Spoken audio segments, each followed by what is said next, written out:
Now, verse 24, it says, 70 weeks are determined upon thy people and upon thy holy city to finish the transgression and to make an end of sins and to make reconciliation for iniquity, to bring in everlasting righteousness, to seal up the vision and prophecy, and to anoint the most holy. Okay? Now, the angel's telling him, Gabriel's telling Daniel, 70 weeks were determined. In other words, it's 70 weeks left to finish off the 70 years to be in Babylon. It was 70 weeks left. It's 52 weeks in a year. Okay? 4 weeks in a month. So 52 from 70 leaves 18. 4 goes into 18 4 times. Okay? So it was a year and 4.5 months left.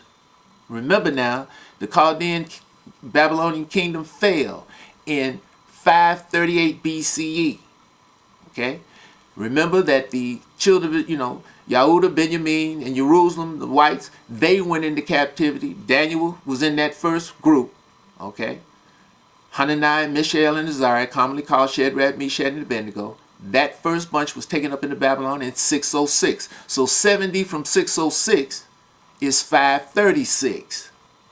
So when the Babylonian kingdom fell in 538, it's telling you these 70 weeks left. It was a year and 4.5 months left to finish out the 70 years. And that's what Gabriel's telling Daniel. All right? And this is in verse 24. And he's telling him to make an end of sins, to make reconciliation for iniquity, to bring in everlasting righteousness. Because again, this prophecy that Yah had spoken through Isaiah, in chapter 45, Isaiah, okay? Last verse of 44 in chapter 45. Remember now, this prophecy had taken place, had come forth from Yah back in the time of Isaiah, which is in the 8th century BCE. Approximately a couple of hundred years. Okay? A couple of hundred years from the time that this actually was fulfilled. Okay? So now it's sealing up this vision and prophecy of Isaiah, and he's telling them how it's going to seal up the vision and prophecy of Jeremiah. All right? And when it says to anoint the most holy, it was to anoint Yah as it did. And we're going to show you this in the eyes of all these nations that, had heard of this prophecy in the known world. Okay? And the book's going to tell you this.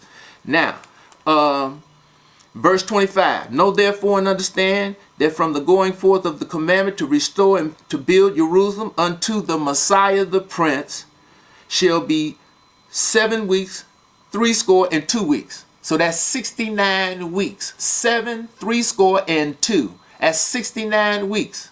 And Yah is saying through Gabriel to Daniel that the commandment to restore and build Jerusalem, okay, this commandment that was going to come forth to the Messiah the Prince to restore and build Jerusalem was going to come forth in 69 more weeks. So they had, the angels tell him, Gabriel's telling him, you got 70 weeks left.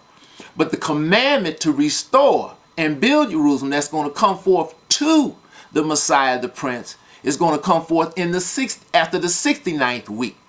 You follow me? You understand? When it was only going to be 1 more week left to finish out the 70 years. Now, right there, let's go over to the book of Ezra. Okay? The book of Ezra, chapter 1. Now, matter of fact, I tell you what, let's go into the last few verses of 2 Chronicles in the last chapter, chapter 36. 2 Chronicles, chapter 36. Okay? And we're going to pick it up at verse 21. Okay? 2 Chronicles, 36th chapter, 21st verse. Okay? And it says, to fulfill the word of Yah by the mouth of Jeremiah, until the land had enjoyed her Sabbaths. For as long as she lay desolate, she kept Sabbath to fulfill 70 years, 70 years.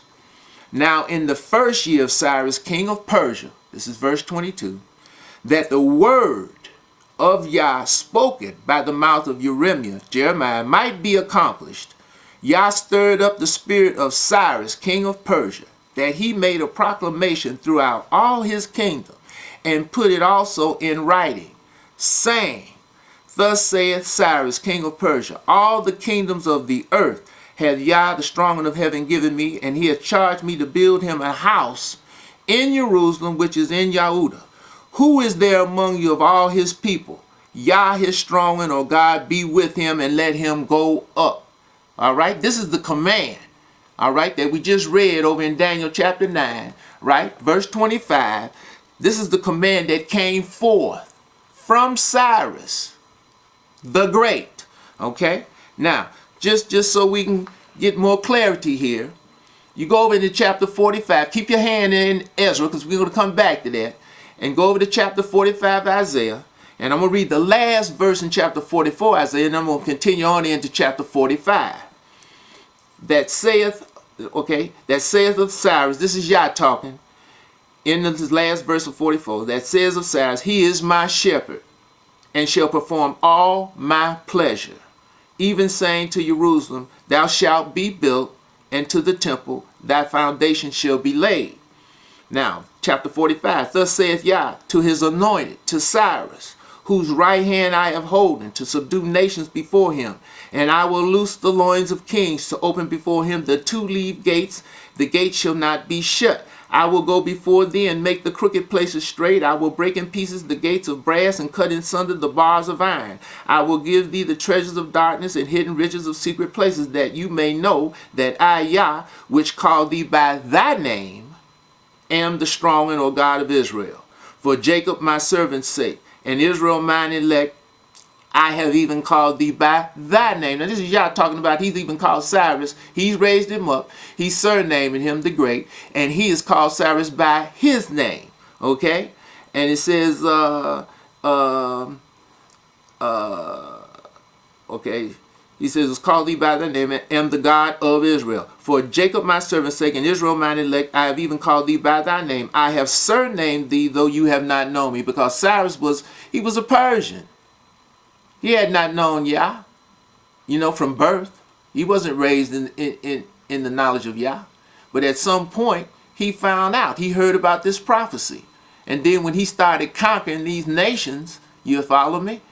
In the process, he understood that Yah had given him the power to do this. It had already been prophesied here in Isaiah, a couple of 100 years prior to Cyrus's birth and coming on the scene and accomplishing the will of Yah. Okay, remember now, Cyrus didn't rise up until around 548 BCE.